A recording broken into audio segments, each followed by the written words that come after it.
नाशिकच्या सातपूर प्रभाग क्रमांक 8 मधील गंगापूर रोड येथे निर्मला कॉन्व्हेंट स्कूल येथे 3 बगळ्यांना वाचविण्यात अग्निशामक दलांना यश आले आहे.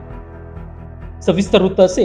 दिनांक 22 रोजी प्रभाग क्रमांक 8 मधील गंगापूर रोड येथील निर्मला कॉन्व्हेंट शाळेजवळ बाबुळीच्या झुडपांमध्ये 3 बगळे हे नायलॉन माज्यामध्ये अडकले होते.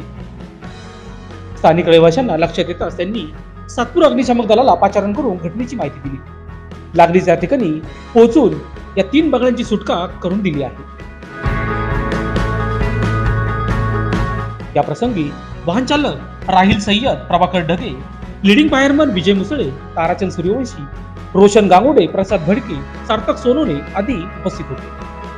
आज दिनांक 22/8/2024 रोजी सकाळी 10:30 वाजे